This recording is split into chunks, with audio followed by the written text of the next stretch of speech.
We're going to begin tonight with footage that shows you what was actually happening inside the Capitol. The footage does not show an insurrection or a riot in progress. Instead, it shows police escorting protesters through the building. 9 hours declaring it a riot. Was it a killing of 5 officers in the Capitol? It was not. Get him up! Those are lies.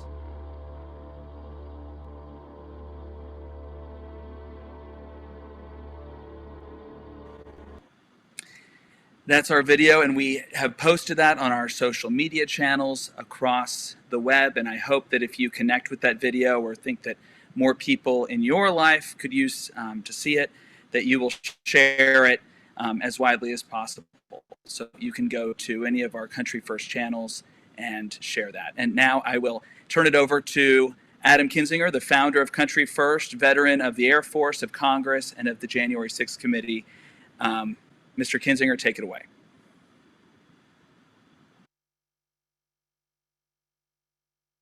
Seconds of a snippet, I just get angry. I lived it. I saw it. I know what happened, and you know what happened. And I think most people know what happened. Here's what's most infuriating to me is Tucker knows what happened. I mean, look, Tucker's not a dumb guy. He's a lot of things, but he's not dumb. I mean, all you had to do was read his texts and the texts from other Fox News hosts who knew the truth. And Tucker's even said he hates Donald Trump with a passion. You know, he's admitted basically as much as knowing that January 6th was exactly what it was. A dangerous insurrection that was a threat to the government. And so to watch that, it's a reminder how much truth actually matters and importance. We can have difference in opinions, right? Opinions, we should have differences in opinions, by the way.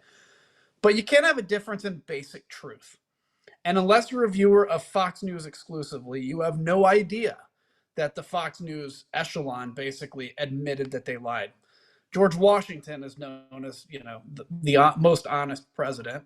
He always talks about the importance of truth, the importance of just saying that we can have real debates as a country. We can have differences, but if we can't agree on a basic truth, well, then we got a real problem. It's hard to self-govern. I would say it's almost impossible to self-govern if you can't come at a basic level of truth. So that's what we're rallying for tonight. We're rallying for truth.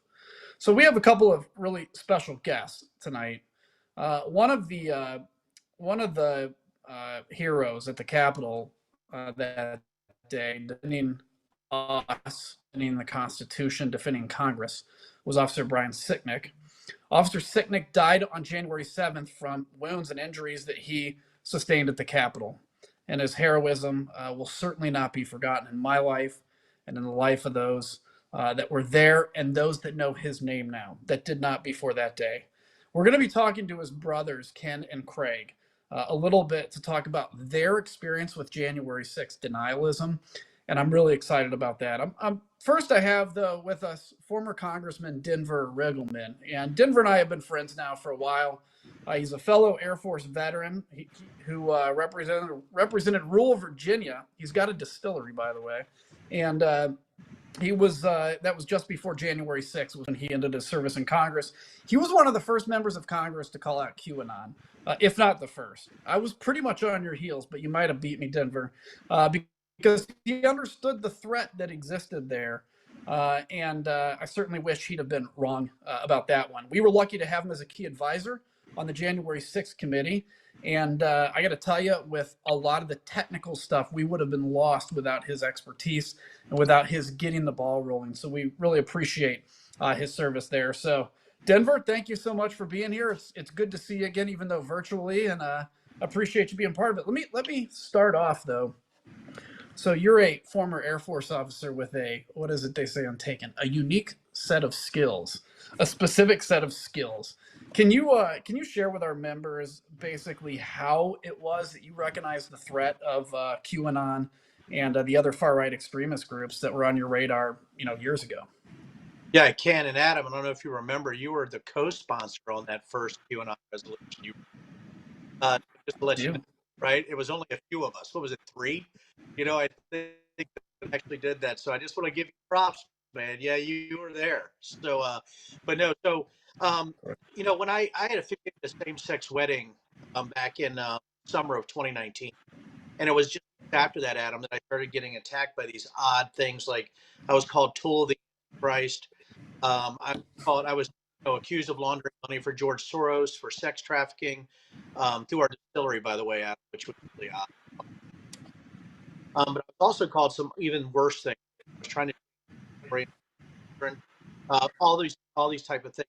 I think people weren't. Hey, Denver, just real quick, let me I don't know if it's the program or you. You're cutting out some, so I don't know if you move closer to the mic or what.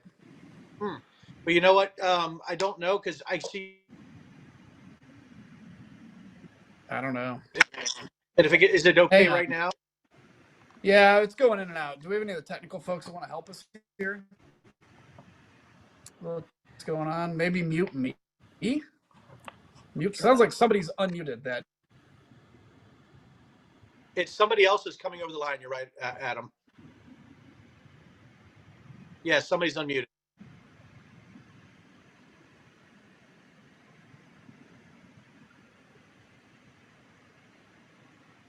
Can you hear me, bud?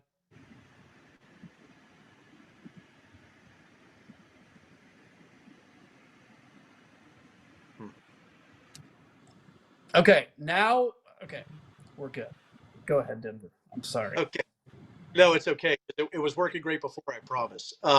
No, I think what we have is that once I saw that I was being personally attacked, Adam, I automatically started looking at the data. And, I worked with some data groups and we saw that they were saying some awful things online. So that's why I was one of the first to come out, was just based on my background in counterterrorism. The fact that I got personally attacked, but also had data groups come to me, Adam, to say, hey, this is really dangerous stuff. Yeah, well, let's go. Let me ask you, your final floor speech, it was just a few days before the attack, actually. You urged Americans and their leaders to reject the fever of nonsense. Can you share what you meant by that?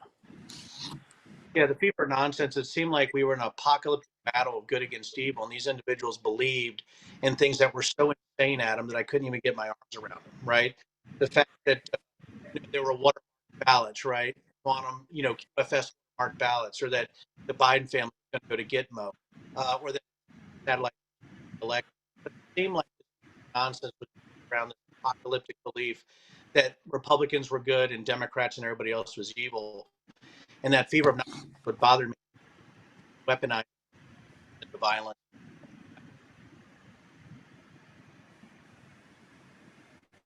Yeah, you know what? You're out again.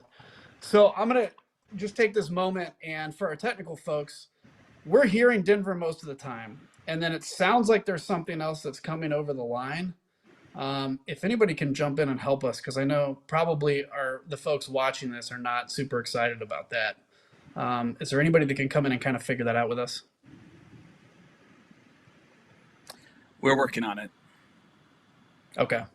Well, okay, Denver, I'll ask you the next one then, as long as they're working on it. Can you share with folks what was your focus as the senior advisor to the January 6th committee? Well, Adam, it was to link all the people you were looking at, right, buddy? And I got to remember, you were the first one to really look at Ray Epps and the FBI false flag. I think you remember that conversation. So really my job was to look at all the telephone records, all the text messages, and try to link what those individuals were doing in time. And I think that's what was so valuable, is that, Adam, with the committee, the interviews were so valuable. And then we could link that to the interviews and look how people were actually interacting. And I think that was really important, to look at this as an information warfare problem set or domestic terrorism problem. And the fact is the Capitol was attacked. So my job was to actually build sort of a congressional fusion center for telephone data, but also to do deep dive, the dark web, the deep web, the open web, to let people know what was going on with the very individuals you were investigating. So it really was actually building an intelligence cell for the January 6th committee, which I was really proud to do. And really watching you guys read the text, right, and all the stuff that we were able to find was just such a thrill for me. And I think for our technical team, who was able to actually match those text messages and those numbers to people, or those phone records where you guys surprised people during interviews and said, hey, weren't you really talking to that person right there? And they'd say no. And they're like, well, the phone record says otherwise, which I saw a few times. So it was just really amazing to be able to do that for the committee. Yeah, it was great. By the way, it sounds like we're doing better here on the technical side. What was it you and I said, like the greatest MVP was Mark Meadows because of his early stuff. So He was Yeah, that's right. So you actually came out with a really good book recently. It's called The Breach, which you call the untold story of, which is the untold story of investigation of January 6th. It takes a deep dive into the data that you studied and the story it told. What was the biggest takeaway that you had from the investigation? It wasn't just that we saw the same people over and over again, Adam. The four grifters, the four horsemen of the grifters, right? Roger Stone, Alex Jones, Steve Bannon, and Mike Flynn. And the woman who drove that carriage was Sidney Powell. But I think I'm going to say something that I don't know if you've heard before, Adam. The biggest surprise to me was how QAnon and those conspiracy theories had completely inundated every level of the Republican Party. You said something earlier about fundraising emails being radicalizing and digital fundraising and things like that. I think what surprised me was that they were making policy decisions based on fantasy. And I think that's what bothered me the most. And I think that's what I learned, in looking at that, is that this radicalization effort through QAnon had worked all the way up to the president of the United States. And really a shocking thing to see when I first saw those text messages. Yeah, because people would always tell us like, "Oh, you guys don't address it. Don't address it. It just gives it legs." It's like, no, look, this thing's already got legs, and you can see that through all this stuff. It just permeated, and it was scary. Let me ask you too. So I'm sure you've been just as frustrated as me about the latest Tucker Carlson stuff, who evidently is trying to hack this broadcast, as you can tell. So he's failing because we have Denver that is defending this broadcast. But he's encouraging the distortion of truth, the denialism. And I believe he knows exactly what he's doing. And that makes this pure and simple disinformation. What do you make of it? I think it's worse. Me and you have looked at disinformation. I think when you talked about being aggressive, I would say you were the most aggressive on the committee in trying to point out that we had to counter the far right attacks. I know we remember we had those conversations like we got to go at them. I think it's that not only monetize it, but they weaponized it. And I never thought that we would have a violent idiocracy. And I think that's the thing that scares me, right? Is that if we have people attacking the Capitol, it's bad enough.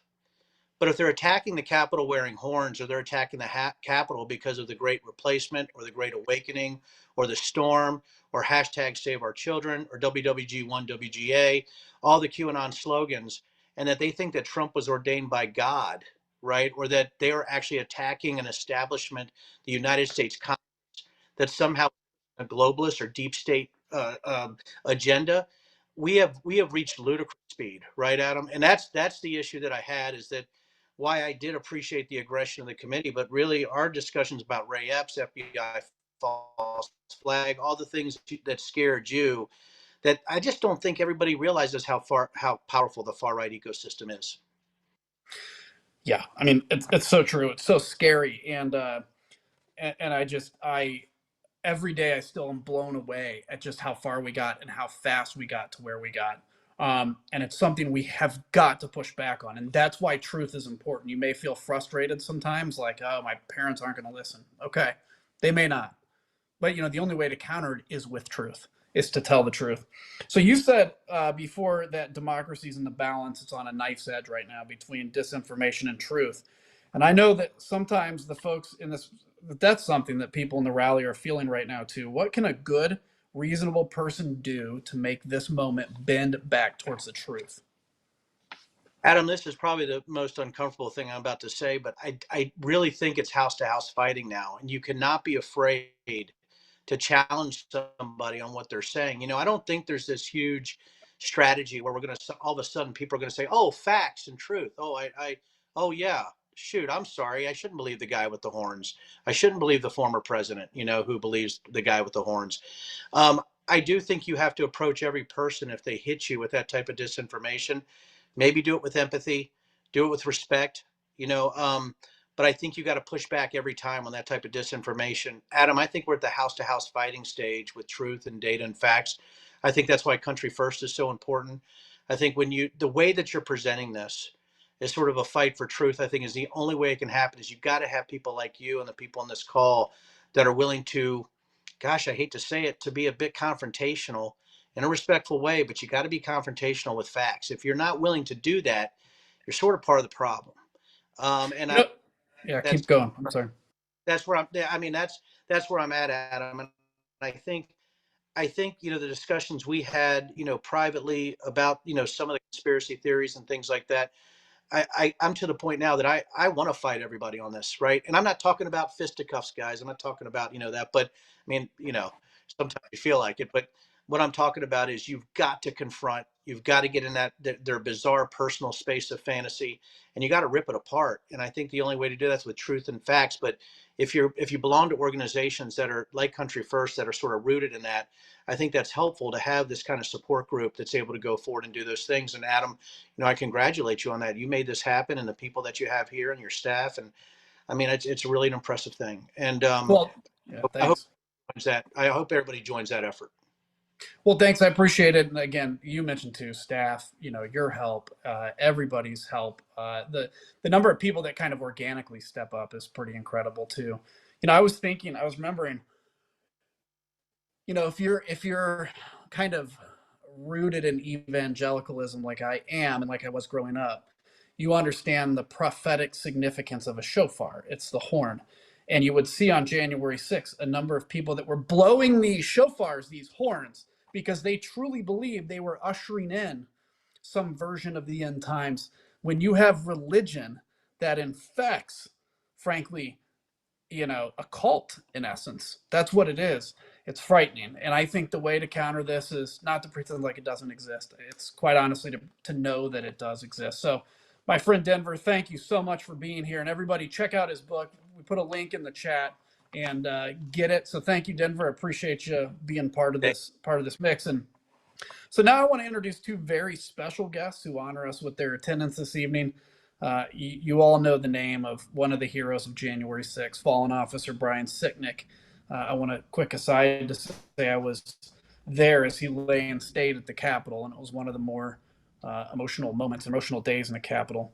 Last week, Tucker Carlson resurrected and doubled down on the conspiracy theories surrounding Officer Sicknick's death, including that it was unrelated to January 6th. No, this very healthy man in his 40s just so happened to die the day after one of the most violent battles to ever exist. The truth is, Officer Sicknick fought bravely for hours as the mob relentlessly attacked him. He suffered a stroke later that evening, and he passed away the next day. His brothers, Ken and Craig, are here with us tonight to talk about Brian and their brother, what being a U.S. Capitol police officer meant to him, and how Tucker's lives have impacted their life. So, gentlemen, thank you for being here. I appreciate it. Craig and Ken, I guess we'll start with Craig first. Thank you. Why don't you share a little bit about your brother, Brian? What was he like, and talk about your relationship? Well, like I said, he was about 9.5 years younger than me. He was the youngest one. Growing up, of course, you go from the annoying little kid who's tagging along, and then as he grows up, you learn to respect his views, and he had some quite strong views on things as time went on. He believed very strongly in what was right and wrong. For many years, he had the idea that he wanted to go into law enforcement. And as part of that process, he actually joined the New Jersey Air National Guard, where he served overseas quite honorably in both Saudi Arabia and Kyrgyzstan, and he had a couple of posts to the United as well as time went on. And as far as getting into the Capitol Police, when he left the Air National Guard, he was trying to get into various, more local to us, New Jersey law enforcement agencies, but at that time it was a difficult thing to do. So he looked into federal law enforcement, and he applied to and got accepted by the Capitol Police, and he truly enjoyed his job. Felt he was doing what was good. He liked different aspects of the job. He worked indoors at one point, then later on he decided he wanted to work outdoors, and then he eventually got into the first responders unit, which is the bicycle police unit he was in when he passed away. And he was there for 12 years. He was actually trying out to get into K9 also. It's something he always showed interest in. Unfortunately, the events of January 6th cut everything short for his dreams. Ken, by the way, I mentioned I'm an Air Guard guy myself, and I've been to Kyrgyzstan. I sometimes when I hear you say that, I'm like, I wonder if we happen to cross paths there without knowing it. That's you may very well. Ken, you have anything to add on that? Yeah, we could have. You have anything to add?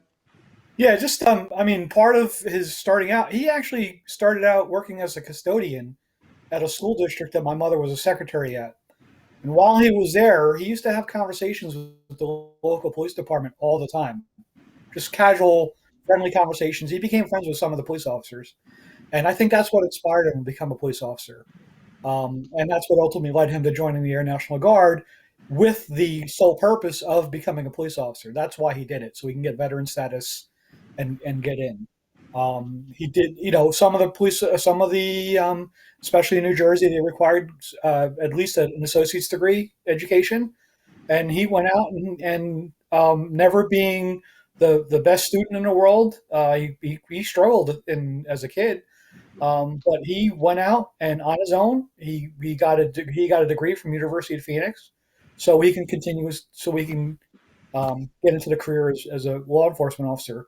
One of the sad things we found out recently is Brian was hell bent on becoming a canine officer. That's what he wanted to do. And right before he died, we found out he was like first or second on the list to become a canine officer. Wow. So, Well, yeah. That's sad. Thanks for sharing it. And I wish he'd have gotten that dream, and the canine officers love their animals. It's a real bond. And, it sounds like your brother was a good all-American dude that believed in doing the right thing. Ken, I'll start with you or whoever. Did he, leading up to January 6th, did either of you speak to him? Did he express any concern with what was going to happen? Or, did he just assume it was going to be a day like any other? Well, we didn't, like a lot of modern people this day, we texted a lot. Brian and I would send memes back and forth to each other just for humorous purposes. But I did get a text on January 5th, and he said, "I think hell may break loose tomorrow." Now, I don't know what he knew. He would listen to, he would hear things going on with QAnon and kind of, he would kind of have an idea of what was going on, but that was the day before, and then around 4 o'clock on January 6th, I texted him around 3 o'clock on January 6th saying, "Good luck, man. Capitol protests are on the news." And he responded back, and Adam, am I allowed to use off-color language? Because I'm going to quote Brian. He says, "Tell me about it. We're fucked. Talk later." Craig, what did you? Well, Ken, tell me first, when you got that text, as the day developed, what was it like? And then I want to hear Craig's thoughts, but since we're on that text, what was your thoughts after you got it as you watched this happen? And was there a point that day that you knew that he was injured really badly? No, we didn't know anything, or at least I didn't know anything until I got a phone call from my mother at 1 o'clock in the morning, waking me up, saying, "Hey, your brother's on a respirator." And my first response to my mother, and I'm a mama's boy, and I want to make sure she's not worrying too much, but my mother's going to worry regardless. I responded to her going, "Well, he told me he got pepper sprayed, so maybe he just had a bad reaction," and that's how I left it. I went to work the next day, just holding onto my phone, waiting for any kind of news from my mother. My mother would constantly update us. She went down to DC immediately, and myself, Craig, and my father stayed here in New Jersey just to wait for more news. And my mother finally called us sometime in the late morning, early afternoon, saying, "It's bad. You got to get down here."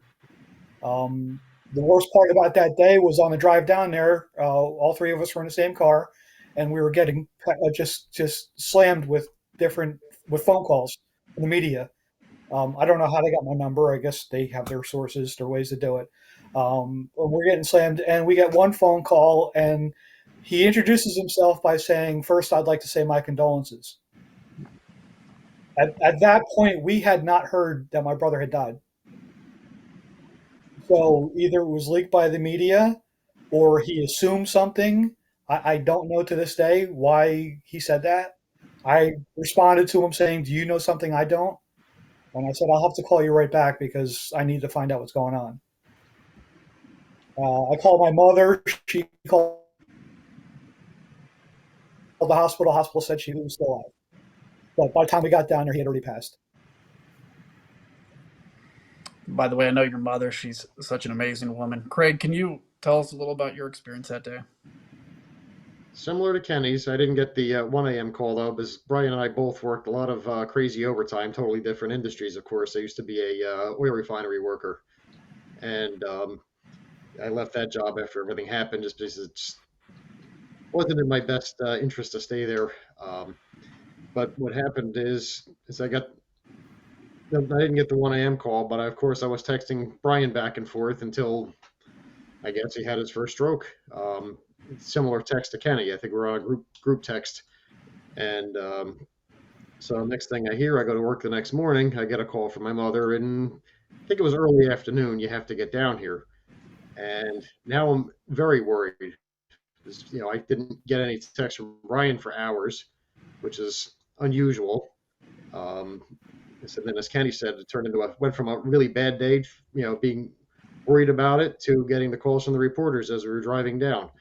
And that started, I guess, we live off of exit 9 on the turnpike, and I guess all the calls started somewhere around exit 7 on our way down to DC. And it was pretty much nonstop. And it was terrible. It's bad enough to find out that you lost a loved one. To find out through phone calls from reporters, it's just, it's life altering, big time. Yeah, I'm sure it is. I won't say more about that, but there's a reason that people wait to announce names until they've notified the family. There's a way that, on a terrible news like that you should notify a family. So it seems, start with you, Craig. It seems there were a lot of wild conspiracy theories that started immediately after Officer Sicknick passed. And I think part of the reason is they have to have the narrative that nobody died that day, because it minimizes both the heroism of him, the intensity of that day, and the sacrifice of Capitol Police. I'll say quickly, too, for a day like that, to be denied by half of the country, as a police officer, to have your heroism denied, not just for him, but for everybody, and the 140 injured officers, is so disrespectful to law enforcement. It would be like a guy coming back from Iraq and telling him he never fought there. It would be like, it is, to me, so egregious that it happened. So what makes you guys confident? I mean, I just want to ask the question so you can get it out there. What makes you confident that this wasn't some magic coincidence where Officer Sicknick happened to have a stroke and die after the most intense battle of his life? And what do you think about these conspiracy theories? How do they make you guys feel? First, as far as it being some kind of coincidence, Brian was a vegetarian. He was a runner. He was in excellent shape. And of course, he was a bicycle officer. So he was constantly physically active. In some of the early reports we heard, of course, the fire extinguisher, getting hit in the head with, stuff like that. That was plain and simple. I think it was the New York Times that ran with that initially. They had to come up with their groundbreaking story. They retracted it days later, but of course, that's the narrative that still sticks. As far as how it made me feel, I'm still extremely angry about what happened.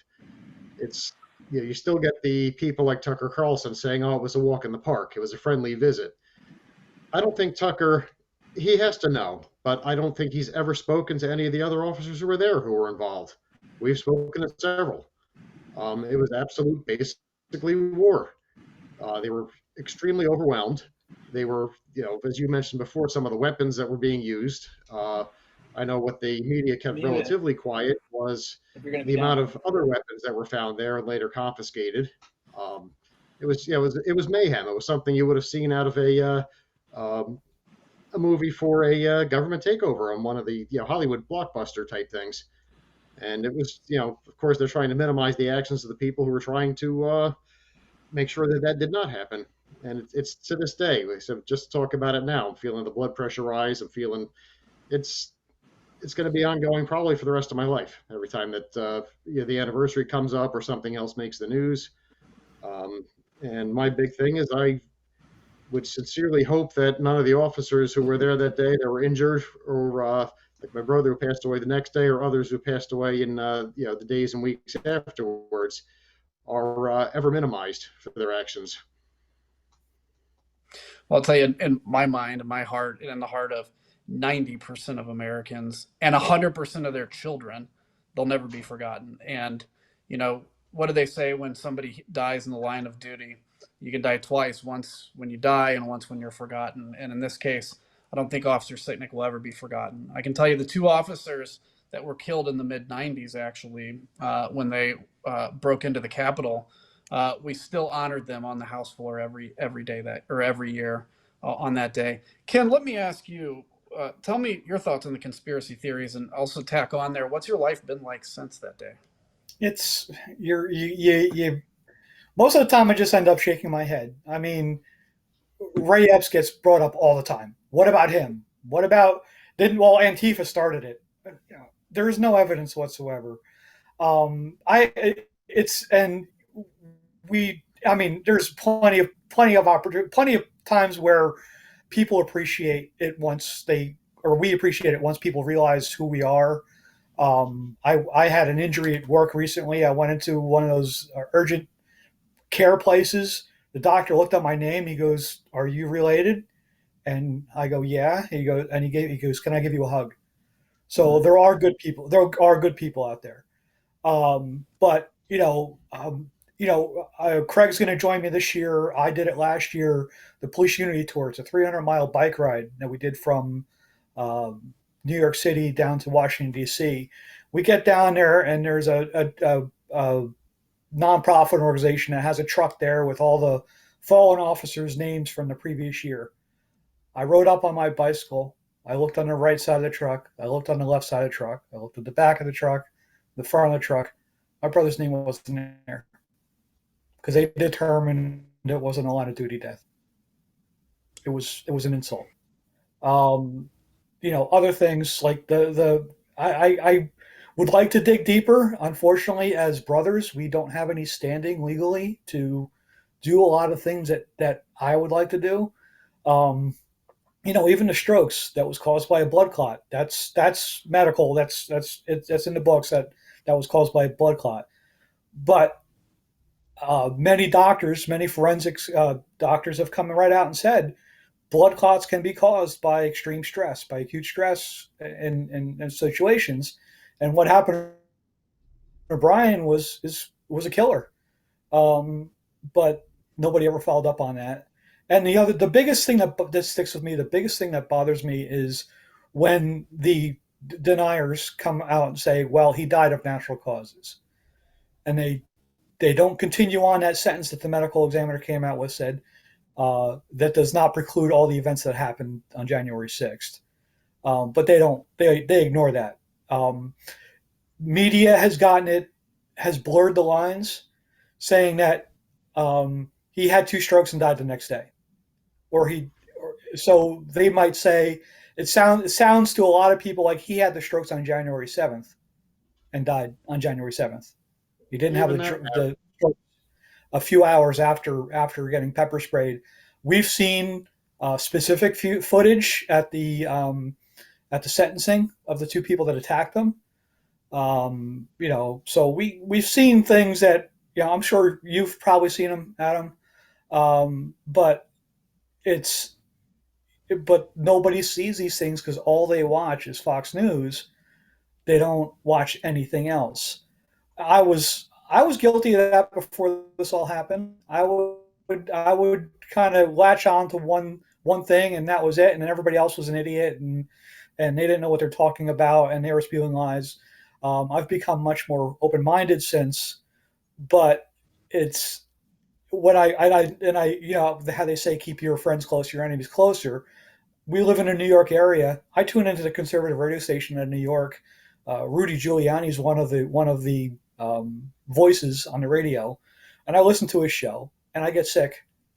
It's just disgusting what he's continuing to say, even after all this has come out. It's still the election was still stolen. He got 400 affidavits, but nobody's ever seen them.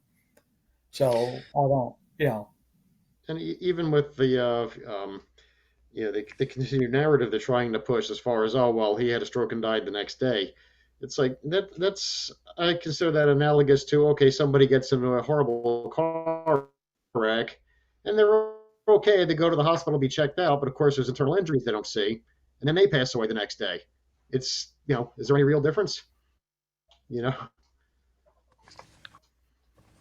of course not. So I want to ask both of you, who bears responsibility for January 6th in your mind? Who caused that? Donald J. Trump. Donald Can you J. agree? Trump primarily. And I will have to say, anybody who was there, you had a choice to turn around and leave. You didn't. I'm fairly well traveled. I've been in different places, and of course, I've seen some horrible things happen. I was in London during the bombings. I was in Madrid during one of the bombings. And normal response, it seems, when you see something horrible going on, people want to look. It seems to be human nature, but most people know that, okay, you're not going to help, you're not going to be there, let's get out of here, let's get somewhere safe. The people that day, oh no, let's push in, let's attack. I don't know exactly what was going through their heads, but they didn't belong there. Every single person there holds some responsibility, but Donald J. Trump was definitely the ringmaster. How do you guys feel when you see members of Congress or, the speaker or whoever that just, may on the one hand say, yeah, January 6th was bad, but, we can move on. And we need to investigate the investigation now. So we need to move on except for that. Or people that say it was a tourist visit. Go ahead. I'm sorry. I have absolutely no respect for any of them. That's why we snubbed both McCarthy and McConnell at the Congressional Gold Medal ceremony. They have no integrity. McCarthy, occasionally will mention, oh, something was bad. Then he turns around and goes down to Mar-a-Lago, as my mother said, comes back and, now he's an avid Trump supporter again and can do no wrong. What kind of person is that? They have no backbone. McConnell isn't much better. He'll occasionally hint at, he's a little smoother about it, but same thing. It's like, okay, the events that day were terrible. He'll put some blame here and there, and then he pretty much mutes himself, and then you don't hear it again. And there's a lot of others on. I said, I know this is supposed to be more centrist, so I'll use the term far right. But what was quite telling is when we were at the Capitol on January 6th, on the steps for the memorial service, there was only one Republican that showed up for that ceremony. Now, I'm sure there's several that are decent people and are trying to do the right thing, but it's quite telling that so few will go against the current narrative to actually say what's right. And the couple that have, like yourself, that said you decided not to run for re-election, and Liz Cheney was basically driven out. That's quite dangerous, actually, when a couple of people who are looking for the truth are pushed aside. Even though the committee, originally the committee was supposed to be fully bipartisan, and the one party refused. And they don't want to listen, or what, I don't know what their reasoning is. For example, and this bothers me, and it's my previous to the formation of the January 6th committee, my mother, Officer Harry Dunn, were going around to the different offices and ask and kind of hoping to have them vote yes on the committee so they can investigate January 6th. And my mother tells me stories where Lindsey Graham would stand there and tap his fingers on the desk and look out the window. I think McCarthy would constantly try to change the subject. Luckily, people like Mike Fanone was there, who's very good at interrogating people and always would bring them back onto the subject. But McCarthy just didn't want to talk about it whatsoever. It just, every person they visited, there was no hope for them to vote yes.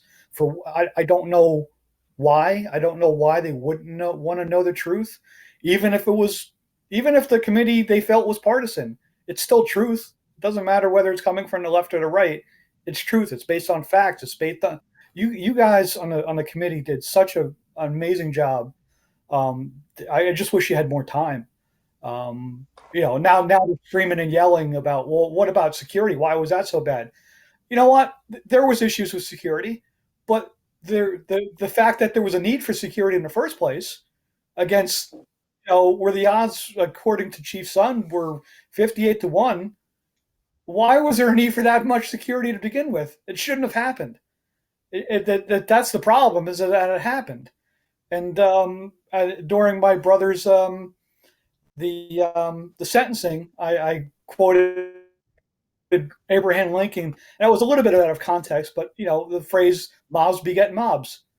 So you get to start out with a smaller mob, and then everybody joins in, and the mob gets bigger and bigger and bigger, and now they're all lemmings, and they're just following each other.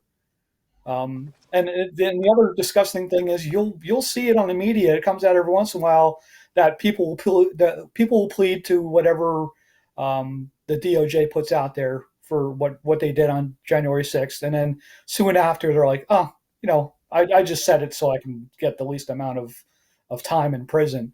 One of the people that attacked my brother had raised $80,000 through GoFundMe for his defense. Luckily, the judge was smart enough, and the judge made that part of the penalty, saying you will surrender all of that money. But just one person on January that was arrested for January 6th was able to raise $80,000 just for himself. Can you imagine how much money's been given to all the other riders that have been arrested? And now I think it's over 1,000 people. And the grifter Donald Trump, how much money he's raised because he still claims that the election's been stolen.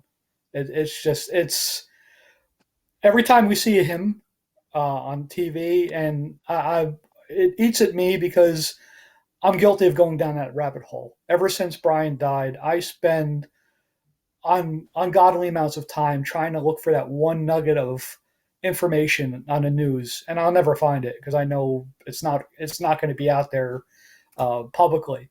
But I spend an inordinate amount of time just staring at my phone, looking at news articles, just trying to find anything, and it's not good for me. How I get away from it is I work my butt off. I work between 60 and 70 hours a week, not because I enjoy my job, not because it's an okay job, but I do it just to get my mind off of things, so I won't have time to do that. Well, listen, for the audience, if you guys are prayers out there, pray for this family and the family of all these officers. And it's a battle. It's tough, and you talk about how you're dealing with it with working a lot and everything. And I know you probably feel like you're in a very dark moment, and you have a lot of people that appreciate you guys speaking out, obviously appreciate the sacrifice of Brian. We wish he never had to make it, of course. Let me just ask you as we close, just quickly for both of you, and just maybe like one sentence, what would you like Officer Sicknick's legacy to be in the mind of both people watching here in the country?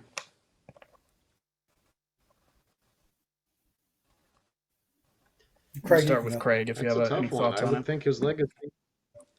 I think his legacy would like for people to do the right thing and stop the lies. So he was actually early on a Trump supporter, and of course, unfortunately, it led to his demise. Not being a supporter initially, but what Trump turned into as time went on. It's just sad all around. I think it's the fact that Brian was always quiet, unassuming, never wanted attention brought to him. I would just say, I just wish there's going to be some kind of closure, some kind of justice that will be in his name. I don't see it. I'm sorry, I'm being a pessimist. I don't see it ever happening. There's too much fog out there for that to happen. But one of the things that came out when the FBI and the DOJ were investigating his death, they could not find a single person that had anything bad to say about Brian. That's what kind of person he was. He would give you the shirt off his back. I saw some fluff pieces on the news where he was hugging people. Brian doesn't hug. So I know that wasn't true. We used to send our little cousin over to him when he was little and go, hey, go hug Brian. And Brian would stand there stiff as a statue while he was being hugged. But, he was such nobody's perfect, but he was such a good person. And when you have the DOJ calling you and saying we can't find anything that anybody's ever said bad about him, and this is the first time we've ever seen this. So that's the thing, is if he has a legacy, be like Brian. Yeah. Well, listen, we wish he wasn't a hero. We wish he was with us, but he is a hero. He won't be forgotten, and I appreciate you guys sharing your heart, the difficulty you've been going through, and please don't stop. Now, don't, take care of yourselves. Make sure you're doing that, but make sure that to everybody on this, just we got to keep fighting this fight. This is worth the fight, and it's not fun. So, Ken and Craig, I just want to say thank you and God bless you guys for being here. Please tell your mother I said hello. I have to text her. I owe her a text, and thank you. Thanks for being here. She might actually be watching right now, but I sent her the link. Hey, Gladys. But we appreciate the opportunity to be part of this now. And good. Adam, you have no idea how much respect I have for you for what you've done with the January 6th Commission, and just standing up for what's right. I have so much respect for you. So thank you for allowing us to speak tonight. That's kind. Thank you very much. And, losing anyone that we love to the kind of senseless violence we saw is a burden that nobody should bear. We talked about, I mentioned, sadly, he's a hero. I wish he didn't have to be. And then you add that on top of, the fact that you have people like Tucker Carlson that's denying that there was even a violent riot, that's taking away what your loved one did. We had 140 injured and, of course, a number that died. Supporting all these folks, all these family members of those, there's a great organization called the U.S. Capitol Police Memorial Fund. And Country First had the idea to raise money for the fund by selling limited edition copies of the January 6th committee report. And I'm proud to announce today that we have just wired 100% of the proceeds to support the families of the fallen, totaling more than $14,000. That's just the first installment. We still have a few reports left to claim. So if you're interested in supporting the fund, grab a report before they're gone. Whether it's helping our Afghan allies, whether it was supporting the Ukrainian refugees at the beginning of the war and throughout, or supporting the families of fallen officers, I'm continually struck by the generosity of our members. We want to thank you so much for enabling Country First to be able to give back and make a real impact for people in need. And I want to say thank you.